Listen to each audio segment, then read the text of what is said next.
2023 में एक मूवी आई थी जिसका नाम था बारहवीं फेल, और इस मूवी ने पूरी इंडस्ट्री के अंदर धमाका मचा दिया था। क्या आप जानते हैं कि ये मूवी किस पर बेस्ड थी? ये मूवी बेस्ड थी आईपीएस ऑफिसर मनोज कुमार शर्मा की लाइफ पर, और कैसे वो चंबल के बीहड़ों में, जंगलों में रहा करते थे एक छोटे से गांव के अंदर, और उस गांव से उठकर किस तरीके से उनको ये नॉलेज मिली कि सिविल सर्विसेज कोई एग्जामिनेशन होती है, और उन परेशानियों में भी कैसे उन्होंने इंडिया का सबसे बड़ा एग्जाम पास किया। मैं बात कर रही हूँ सिविल सर्विसेज एग्जामिनेशन के बारे में, यानी आईएएस के एग्जाम के बारे में। तो पहले मैं इस मूवी के बारे में आपको बताना चाहूंगी कि अगर आपने ये मूवी अभी तक नहीं देखी है तो आपको ये मूवी जरूर देखनी चाहिए। ये मूवी हर इंसान को किसी न किसी डायरेक्शन से कोई ना कोई गाइडेंस देती है। जैसे फॉर मी, मेरे लिए ये एक इस तरीके की मूवी थी जिससे मुझे पता पड़ा कि बहुत सारे लोग आज भी, जबकि इंटरनेट का जमाना है, सब लोगों के पास इंटरनेट है, लेकिन बहुत बड़ा तबका इंडिया का आज भी बिना इंटरनेट और बिना इंफॉर्मेशन की दुनिया के जी रहा है, जहां उन्हें ये नहीं पता कि कैसे वो अपनी प्रॉब्लम्स को सॉल्व करने के लिए नए नए रोजगार ले सकते हैं। इंडिया का सबसे बड़ा जो एग्जाम है उसको क्लियर करना तो बहुत ही साइड की बात है। इस वीडियो को अगर आप देख रहे हैं तो इस बात के भी हाई चांसेस हैं कि आप भी इस एग्जाम को पहले से प्रिपेयर करना चाह रहे हैं, लेकिन एक बहुत बड़ी population of India, young generation ऐसी है जिन्हें ये नहीं पता कि ऐसी कोई जॉब भी होती है, पोस्ट भी होती है। सरफेस पर हमें सब कुछ अच्छा अच्छा दिखाई देता है, लेकिन जो रूट कॉज होती है, ग्रास रूट लेवल होता है, उस पर असलियत कुछ और ही होती है।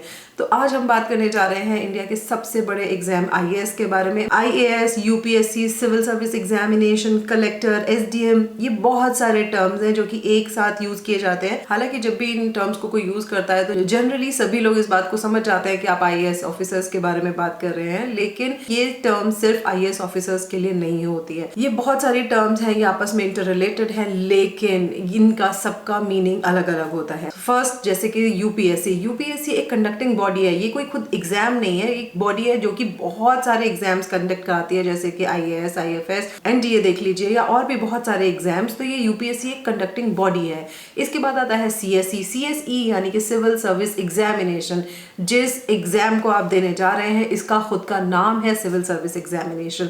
इस एग्जाम में सिलेक्शन के बाद आपको जो पोस्ट मिलती है वो होती है आईएएस ऑफिसर। बट जितने भी लोग सेलेक्ट होते हैं सभी आईएएस ऑफिसर नहीं बनते हैं, उनमें से कुछ लोग आईएएस ऑफिसर्स बनते हैं।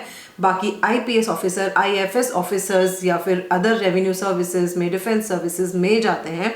There are multiple services. 2024 के अंदर 1056 वैकेंसीज हैं। 1056 वैकेंसीज के लिए अगर सिलेक्शन हो रहा है तो सारे के सारे जो लोग हैं वो आईएएस ऑफिसर्स नहीं बनेंगे। इनमें से जो टॉप रैंक होती है वो आईएएस ऑफिसर्स या आईपीएस ऑफिसर्स बनते हैं, फिर आईएफएस ऑफिसर्स बनते हैं, और रेलवे की, रेवेन्यू की, इनकम टैक्स की जो भी सर्विसेज होती हैं, बहुत सारी सर्विसेज है, उनके अंदर के ऑफिसर्स बनते हैं। तो जहां तक मैं समझती हूँ आपको ये टर्म्स क्लियर हो गई होंगी। UPSC is just a conducting body, CSC is the examination, IAS is the post, जो कि एक पोस्ट है बहुत सारी पोस्ट में से। एंड कलेक्टर जब बनते हैं या एसडीएम आप जब बनते हैं जब आपकी किसी डिस्ट्रिक्ट में पोस्टिंग हो रही होती है। आप अगर 10th 12th या कॉलेज के अंदर हैं और पहले से तैयारी करना स्टार्ट कर रहे हैं तो ये एक आपको पॉजिटिव पॉइंट पर लाकर छोड़ता है। तो आज हम यहीं से स्टार्ट करते हैं। मान लीजिए आपने 10th क्लियर किया है या 12th क्लियर किया है, तो बहुत सारी चीजें आपके माइंड में चल रही होंगी कि आपको कैसे, अगर आपने आईएएस ऑफिसर या आईपीएस ऑफिसर बनने का सोचा है तो आप क्या क्या प्रिपरेशंस ऐसी हैं जो पहले से करके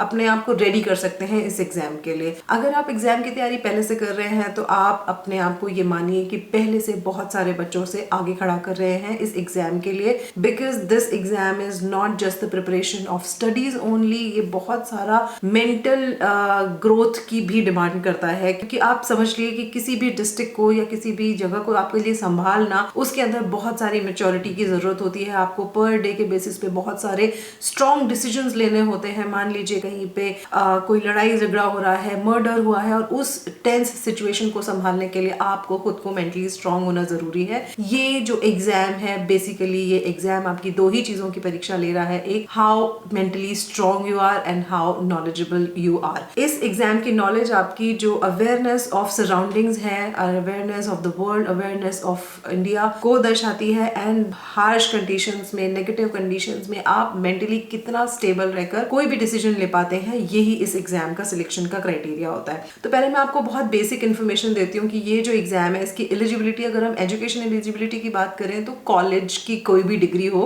वो इसके लिए एलिजिबिलिटी है, यानी कि चाहे आपने आर्ट से किया हो, साइंस से किया हो, कॉमर्स से या किसी प्रोफेशनल फील्ड से, कोई भी बैचलर्स की डिग्री आपके लिए एजुकेशन का जो क्राइटेरिया है वो पूरा कर देती है। इसमें कोई जरूरी नहीं है कि एक पर्टिकुलर सब्जेक्ट से ही होना चाहिए, आप किसी भी सब्जेक्ट से हो सकते हैं। आपके पास सिर्फ एक रिकॉग्नाइज्ड कॉलेज से बैचलर्स की डिग्री होनी चाहिए। उसके बाद अगर हम बात करें एज क्राइटेरिया की, एज के अंदर 21 year age is the minimum age and 32 is the maximum age for the examination. लेकिन इसके अंदर ना बहुत सारे छूट दी हुई हैं जो कि रिजर्वेशंस बेसिस पर होती हैं, तो SC/STs के लिए ये डिफरेंट है और OBCs के लिए डिफरेंट है। आप अटेम्प्ट्स की बात करें तो अटेम्प्ट्स के अंदर 6 अटेम्प्ट्स मिलते हैं टू एवरीवन, OBCs को 9 अटेम्प्ट्स मिलते हैं, SC/STs को अनलिमिटेड अटेम्प्ट्स मिलते हैं। अब इसका एग्जाम जो पैटर्न है उसकी अगर हम बात करें तो एग्जाम जो है वो 2 पार्ट्स में होता है, एक होता है प्रीलिमिनरी और एक होता है मेंस। प्रीलिमिनरी एग्जामिनेशन में ऑब्जेक्टिव टाइप क्वेश्चंस आते हैं, याद रखिए यहाँ पर नेगेटिव मार्किंग होती है। ऑब्जेक्टिव टाइप क्वेश्चंस का मतलब होता है आपको किसी भी क्वेश्चन के 4 ऑप्शन दिए जाएंगे and you have to choose one from them. इसमें 2 एग्जाम्स होते हैं, पेपर 1 एंड पेपर 2, ये दोनों एक ही दिन में होते हैं और 2 आवर्स के एग्जामिनेशन होते हैं। जो फर्स्ट जो पेपर होता है वो बेसिकली जनरल नॉलेज का होता है। जनरल नॉलेज पूछी जाती है about the history of India, history of national movement या फिर ज्योग्राफी एंड थोड़ा बहुत कॉमर्स, ये सब कुछ का जो एक बेस होता है वो पूछा जाता है। इसके अलावा जो बहुत इंपॉर्टेंट पार्ट पेपर 1 का होता है वो होता है करंट अफेयर्स, यानी कि करंट में क्या चल रहा है, तो ये एक बहुत इंपॉर्टेंट बेस होता है। उसके बाद जो सेकंड पेपर होता है वो पेपर 2 होता है, ये क्वालिफाइंग पेपर होता है जिसमें आपको 33% मार्क्स लाने होते हैं। अब इस पार्ट के लिए आपको थोड़ा सा English, comprehension, analytical ability, decision making, problem solving, general mental ability, basic numeracy यानी कि नंबर्स, देयर रिलेशंस, थोड़ा बहुत मैथ्स और क्लास 10th का लेवल जो होता है मैथ्स का, वहां तक का लेवल का मैथ आता है। पर ये पेपर आजकल काफी अनप्रिडिक्टेबल है, तो इस पेपर के लिए आपको थोड़ी एक्स्ट्रा मेहनत करनी पड़ती है। हालांकि ये सिर्फ क्वालिफाइंग पेपर है पर इसमें क्वालिफाई करना भी काफी टफ हो जाता है क्योंकि अनप्रिडिक्टेबल है, तो आपको इसकी प्रिपरेशन पहले से करनी है and you are already on the page कि आप पहले से प्रिपरेशन स्टार्ट कर चुके हैं, तो आपके लिए एक बहुत स्ट्रॉन्ग बेस क्रिएट कर देगा। जब आपका प्री में सिलेक्शन हो जाता है तो आपको उसके बाद देना होता है मेंस का एग्जामिनेशन। जो मेंस का एग्जामिनेशन है वो 2 पार्ट्स में डिवाइडेड होता है, written examination and interview. Written examination के बहुत सारे पेपर होते हैं, 8 और 9 डेज के जो पेपर होते हैं। जनरल नॉलेज का फर्स्ट और सेकंड एंड देन आपके जो आपने सब्जेक्ट चूज किए हैं उसके बेसिस पर भी आपके पेपर होते हैं। Those are completely subjective papers, इसमें आपको बहुत लिखना होता है, तो आपको राइटिंग माइंड में रखना है कि आपको राइटिंग की प्रैक्टिस करनी है। अच्छी राइटिंग होनी चाहिए आपकी। अच्छी राइटिंग मतलब I am not talking about very beautiful hand writing, I am talking about writing कि आप किसी भी चीज को किस तरीके से पैराग्राफ्स में लिखते हैं, किस तरीके से अपने पॉइंट ऑफ व्यू को पेपर्स में उतार पाते हैं, किस तरीके की वोकैबुलरी का आप यूज करते हैं, तो ये सब वहां मायने रखता है। इसके बाद सेकंड पार्ट इसी के अंदर जो आता है वो आता है इंटरव्यू, और इंटरव्यू में सेलेक्ट होने के बाद आपको मिलती है पोस्ट आपकी रैंकिंग के हिसाब से।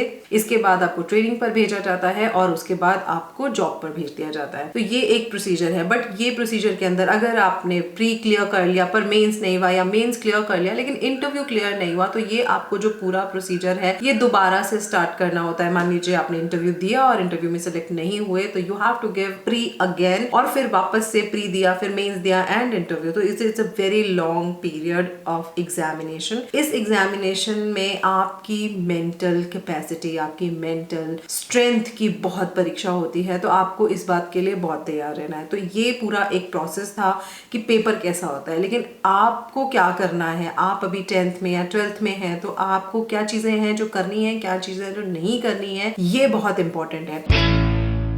फर्स्ट मैं बात करूंगी डूज की, यानी कि कौन कौन सी ऐसी चीजें हैं जो आपको करनी चाहिए। First is prepare yourself mentally and stay away from all the negative thoughts. कोई कहेगा कि ये तो बहुत बड़ा एग्जाम है, इसमें सिलेक्शन नहीं होता है, सो बिलीव मी इसमें सिलेक्शन होता है। हर साल ये एग्जाम होता है और उसमें बच्चे सेलेक्ट होते हैं। बट अगर कोई ये कह दे कि अरे तो बहुत ईजी है, तुम अभी से तैयारी कर रहे हो तो हो ही जाएगा, या आप अपने मन में सोच रहे हो कि कोई और नहीं कर रहा है लेकिन मैं कर रही हूँ या कर रहा हूँ ये एग्जाम की तैयारी, तो मेरा तो हो ही जाएगा, देन बिलीव बिलीव मी, लोग 10-10 साल भी इस एग्जाम को देते हैं और एग्जाम में सिलेक्शन नहीं होता है। सो अगर आपकी तैयारी आप सटीक रखेंगे तो आप इस एग्जाम में बहुत आराम से क्लियर कर सकते हैं। This exam is a marathon, this is not a fast race. ये आपकी कंसिस्टेंसी को चाहता है। ये नहीं चाहता कि आप एक दिन बैठकर 18 घंटे पढ़ लें और अगले दिन या उसके कुछ दिनों बाद तक आप बिल्कुल भी पढ़ाई नहीं करें या बिल्कुल भी लर्निंग नहीं करें। ये एक ऑनगोइंग प्रोसेस है जो कि लंबा चलता है। आप जितना जल्दी इसको शुरू कर रहे हैं उतना आपके पास में टाइम है, आप इस एग्जाम को तैयार कर सकते हैं। सेकेंड पॉइंट जो आपको ध्यान रखना है वो है इस पूरे एग्जाम का बेस, वो है एनसीईआरटी। अगर आप एनसीईआरटी को पढ़ते हैं तो ये आपको जितना भी आप न्यूज़पेपर्स पढ़ रहे हैं या जितने भी आप मेंस के एग्जाम में जब पेपर लिखेंगे, ऑब्जेक्टिव पेपर्स करेंगे, वो सब चीजों के लिए एक बेस तैयार कर देती है एनसीईआरटी। अब एनसीईआरटी जनरली लोग 6 स्टैंडर्ड की एनसीईआरटी से स्टार्ट करते हैं। इसमें सारी एनसीईआरटीज आती हैं, आपके सब्जेक्ट बेसिस पे नहीं होता है। इट इन्वॉल्व्स एवरी एनसीईआरटी, चाहे आप किसी भी सब्जेक्ट के स्टूडेंट रहे हो, लेकिन आपको सारे सब्जेक्ट की एनसीईआरटीज पढ़नी होंगी टिल 12th, और आपको उनको बहुत अच्छे से मगअप करना होगा, बहुत अच्छे से अंडरस्टैंडिंग लेनी होगी कि वो एनसीईआरटीज आपको क्या बताना चाह रही हैं, B it history, geography, political science, bio या थोड़ा बहुत फिजिक्स एंड मैथ्स भी। तो आपको सारी बेसिक एनसीईआरटीज लेनी होंगी। एक आप हमेशा ये याद रखिए कि आपका जो सिलेबस है, इसका प्रीलिम्स का सिलेबस या मेंस का सिलेबस, उसका प्रिंट आउट रखिए अपने पास और उसके बेसिस पर आप ये देखिए कि सिलेबस में क्या क्या है। एनसीईआरटीज तो आपको पूरी तरह से करनी ही है। एनसीईआरटी आपको बेस देंगी जो आप न्यूज़पेपर पढ़ना शुरू करेंगे उस न्यूज़पेपर को समझने का भी। नेक्स्ट जो पॉइंट आता है वो आता है करंट अफेयर्स, जो कि बहुत इंपॉर्टेंट पार्ट है आईएएस का जो प्रीलिम्स है एंड मेंस हैं दोनों ही में, और इवन इंटरव्यू में भी आपका बहुत बड़ा सपोर्ट करता है। तो जो करंट अफेयर्स होते हैं, ये करंट अफेयर्स करंट के नहीं होते हैं, होने को ये 1 ईयर की या 1.5 ईयर्स की जो न्यूज होती है उसके बेसिस पर पूछे वाली चीजें होती हैं। लेकिन कोई भी न्यूज करंट में नहीं चल रही होती है, हर न्यूज की कोई ना कोई एक हिस्ट्री होती है, और आप जितना जल्दी उसको पढ़ना शुरू करेंगे, जितना जल्दी आप न्यूज़पेपर्स को पढ़ना शुरू करेंगे, वो न्यूज़पेपर आपको उतना ही रीडिंग अच्छी होगी, उतनी ही आपकी नॉलेज बढ़ेगी। आपको न्यूज़पेपर को याद बिल्कुल भी नहीं करना है, but you have to read good newspapers. Like for example maximum people read the Hindu and Indian Express. ये जो न्यूज़पेपर्स होते हैं इनके अंदर के जो आर्टिकल्स होते हैं उनको पढ़िए, and it will automatically improve your mental understanding of different events happening around. आपको एक पर्सपेक्टिव पता पड़ेगा कि हर एक किसी भी इवेंट को, किसी भी घटना को, या कोई भी जो युद्ध हो रहे हैं, आप ये मानिए कि अभी आप अगर देखें तो आपको ये समझ में आएगा कि क्यों ये फिलीपींस और इजराइल में युद्ध हो रहे हैं, या गाजा बॉर्डर की जो भी हिस्ट्री है वो क्या है, क्यों इस वजह से युद्ध हो रहे हैं और क्यों दूसरे देश इसमें किस तरीके से पार्टिसिपेट कर रहे हैं, क्या नहीं कर रहे हैं। और इस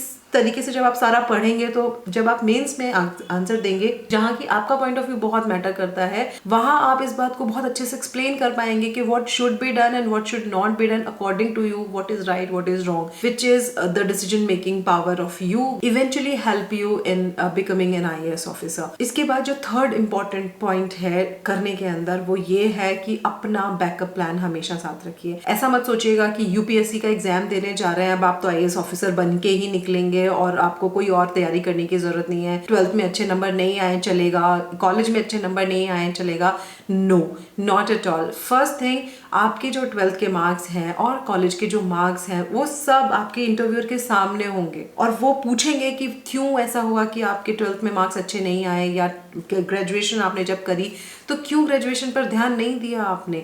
आपके पास उस वक्त कोई जवाब नहीं होगा देने के लिए, अगर अनटिल अनलेस आपके पास कोई जेन्युइन आंसर नहीं हो। तो आप अपने कॉलेज की स्टडीज को बहुत अच्छे से कीजिए, स्कूल की स्टडीज को बहुत अच्छे से कीजिए। सेकेंड पार्ट, अपना जो बैकअप प्लान है वो अपना साथ रखिए कि आप अगर बाई चांस आईएएस ऑफिसर नहीं बनते, आईपीएस नहीं बनते हैं, तो आप कहाँ लैंड करेंगे। क्या आपके पास में कोई प्लान है, क्योंकि लाखों लोग एग्जाम देते हैं, सेलेक्ट तो सिर्फ थाउजेंड्स ही होते हैं ना, तो बाकी लोगों का क्या होगा। तो हमेशा अपने साथ ये बैकअप प्लान रखिए, इससे आप मेंटली फ्री भी रहेंगे। अगर हो जाता है तो बहुत अच्छी बात है, लेकिन अगर सिलेक्शन नहीं होता है तो एक बहुत बड़ा प्रेशर रहता है आपके ऊपर कि अब क्या करोगे। तो इसलिए हमेशा अपना बैकअप प्लान रखिए। अब मैं आपको ना इसमें एक बहुत बड़ा चीज़ बताती हूँ कि अगर आप पहले से एग्जाम की तैयारी कर रहे हैं तो इसके बहुत सारे फायदे हैं। तो पहला तो यही है कि आप भीड़ में से हटकर कुछ स्टेप ऑलरेडी आगे जा चुके हैं इस बात को लेकर कि आपने तैयारी पहले से शुरू कर दी है। दूसरा ये कि जब इस एग्जाम को आप इतनी बार सिलेबस पढ़ चुके होंगे, देख चुके होंगे, और सिलेबस के साथ साथ अपनी तैयारी आपने शुरू कर दी है, तो इससे आपका मेंटल लेवल स्ट्रांग होगा, आप कॉन्फिडेंट बनेंगे, और आपको ना at least thousands of books available हैं, बहुत ज़्यादा मटेरियल मार्केट में अवेलेबल है, बट आप उस मार्केट के अवेलेबल मटेरियल में से छांटना शुरू कर देंगे कि आपको ये पता होगा कि मेरे को ये सेलेक्टेड मटेरियल पढ़ना है, मुझे हर चीज़ नहीं पढ़नी है, मुझे सिर्फ इतना ही पढ़ना है, लेकिन इस मटेरियल को इस तरीके से पढ़ना है, उस सिलेबस के अकॉर्डिंग मुझे चलना है। तो आप इस तरीके की चीज़ें अगर करते हैं तो उससे आपको बहुत फायदा होगा। तीसरा ये है कि आपका जो मेंस का जो सब्जेक्ट होता है, मेंस में आपको एक ऑप्शनल सब्जेक्ट चूज करना होता है, तो वो जो सब्जेक्ट है वो आप अपने अकॉर्डिंग चूज कर सकते हैं। आप बैकअप प्लान में भी उस सब्जेक्ट को इंक्लूड कर सकते हैं। आपके पास इनफ टाइम होगा ये देखने का कि जो सब्जेक्ट आपका बैचलर्स में आपके साथ चल रहा है तो वो ही सब्जेक्ट आपको क्या जो आईएएस का आप मेंस एग्जामिनेशन देंगे उसमें भी चूज करना चाहेंगे या नहीं चूज करना चाहेंगे। अगर चूज करते हैं तो आपको ये पहले से पता है कि मैं इस सब्जेक्ट के बारे में मेंस में पढ़ने वाला हूँ, तो आपके पास कॉलेज में इनफ टाइम होगा उस सब्जेक्ट को पढ़ने का। और आप उस सब्जेक्ट को पढ़ेंगे कैसे, तो आपके पास में लास्ट 15 और 10 इयर्स के जो आईएएस के पेपर्स होते हैं, आप उन पेपर्स को लीजिए, उन क्वेश्चंस को देखिए, और उन क्वेश्चंस के बेसिस पर आप जब अपने सब्जेक्ट को पढ़ेंगे तो आपको ये समझ में आएगा कि इस तरीके के क्वेश्चंस पूछे जाते हैं, किस टॉपिक पर कितना ज्यादा वेटेज दिया जा रहा है और किस तरीके से आंसर्स लिखने हैं। उनके लिए भी आप कुछ गाइडेंस ले सकते हैं कि आप गाइडेंस ढूंढिए कि आप कहाँ से गाइडेंस ले सकते हैं इस एग्जाम के बारे में। ये एग्जाम गाइडेंस मांगता है। आप बिल्कुल ऐसा मत सोचिए कि आपको सारी इंफॉर्मेशन मिल गई है तब आप कुछ भी कर लेंगे। आप हमेशा सर्च में रहिए, कौन है जिसने इस एग्जाम को पहले दिया है, कौन है जो सेलेक्ट हो चुके हैं, जो सेलेक्ट हो गए। अगर आपके फ्रेंड्स फैमिली में कहीं ना कहीं कोई लिंक है, कोई लिंक नहीं मिलता है तो कोचिंग्स में जाइए, वहां टीचर्स से बात कीजिए, वो आपको बताएंगे। टेस्ट सीरीज आप ज्वाइन कर सकते हैं, कोचिंग्स अवेलेबल हैं तो वो आपको एडिशनल हेल्प कर देंगी इस चीज के अंदर कि आप जा सकते हैं। और दिल्ली तो हब है आईएएस की प्रिपरेशन का, बट ऐसा नहीं है कि दिल्ली के अलावा कहीं और से बच्चे सेलेक्ट नहीं होते, तो ये आप मत सोचिएगा, because in personal perspective Delhi is quite costly. तो ऑनलाइन कोचिंग्स भी हैं जो कि सस्ती पड़ती हैं, अगर आप नहीं उनको ज्वाइन करना चाहते हैं तो भी ठीक है, वो भी चलेगा, बट आपको गाइडेंस की हेल्प की जरूरत पड़ती है, आप इस बात को हमेशा याद रखिएगा। अब हम बात करें डोंट्स की, तो आपको क्या नहीं करना है। Don't show off. ये एग्जाम इतना अनप्रेडिक्टेबल है कि आप आज सबसे कह दें कि मैं तो यूपीएससी की तैयारी कर रहा हूँ, मुझे कुछ और नहीं करना है, I want to do anything. हवा में उड़ने से हमेशा इस एग्जाम की प्रिपरेशन पर असर पड़ता है। So be a normal person, be a consistent person. कभी भी अपने आप को एक्स्ट्रा मत मानिएगा कि मैं सबसे एक्स्ट्रा हूँ और मैंने तो ये कर लिया और मैंने वो कर लिया। एक ये चीज बिल्कुल नहीं करनी है। दूसरा, दूसरों की नेगेटिव बातों का अपने ऊपर असर मत होने दीजिए।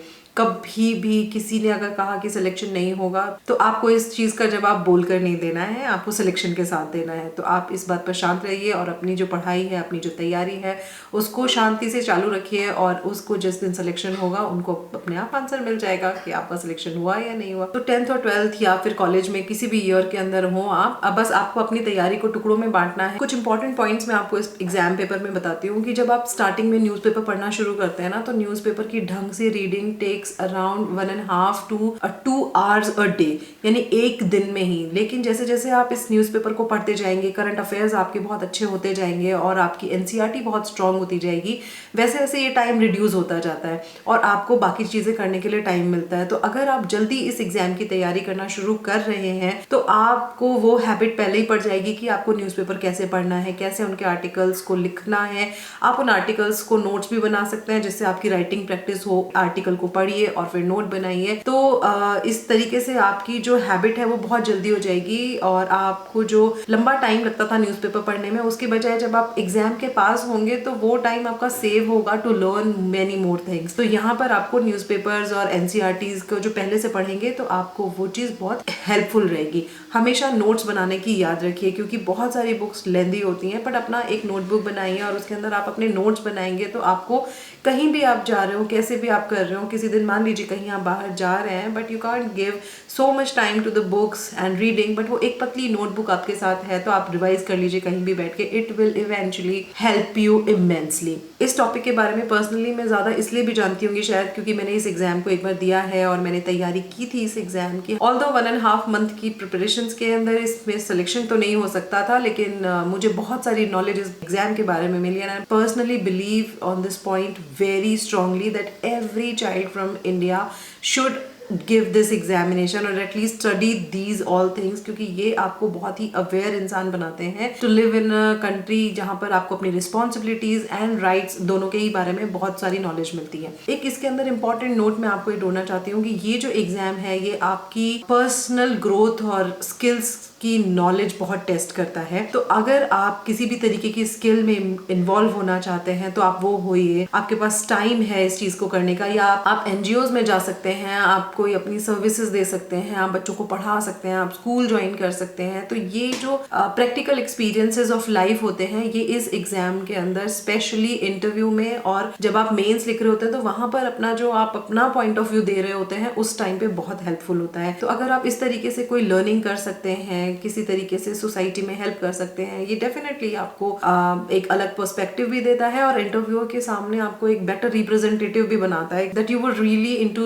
Doing something for people of India. So I think मैंने अपने सारे पॉइंट्स आपको बता दिए हैं। आप इस एग्जाम की पूरी प्रिपरेशन अच्छे से कीजिए। कोई भी और क्वेश्चन इस एग्जाम के बारे में जानना है तो आप मुझसे पूछ सकते हैं। मैं इस एग्जाम की सारी बुक्स के बारे में भी आपको नॉलेज दे सकती हूँ and I am pretty sure कि मैं कुछ सेलेक्टेड लोगों के साथ में अपने इंटरव्यूज लेकर आऊंगी। और अगर आप उनके लिए कोई क्वेश्चंस पुट अप करना चाहते हैं, आप चाहते हैं कि मैं उनसे कोई सवाल पूछूं, तो प्लीज आप इस वीडियो में आप नीचे कमेंट सेक्शन में दे सकते हैं। मैं वेबसाइट का लिंक भी दे रही हूँ। अगर आप एग्जाम देना चाह रहे हैं इस एग्जाम को तो आप इस बार भी फिल कर सकते हैं। इस एग्जाम की लास्ट डेट 5 मार्च है फिल करने की फॉर्म, और एग्जाम मई के एंड वीक में है। तो आप इस एग्जाम को अगर देना चाहते हैं तो दीजिए, लेकिन मैं कहूंगी कि इस एग्जाम को बिना प्रिपरेशन के मत दीजिए। इस एग्जाम में सेलेक्ट होने के बाद में आपकी लाइफ चेंज हो जाती है, लेकिन अगर आप इस एग्जाम में बाई चांस सेलेक्ट नहीं भी होते हैं, आप एक बेटर पर्सन की तरह इसमें निकल कर आते हैं। तो आप प्रिपरेशन जल्दी से जल्दी स्टार्ट कीजिए और आप इस बात को हमेशा याद रखिए कि फोकस होकर आप इसके एग्जाम की तैयारी करते हैं तो दुनिया की कोई भी ताकत आपको सेलेक्ट होने से नहीं रोक सकती है। All the best.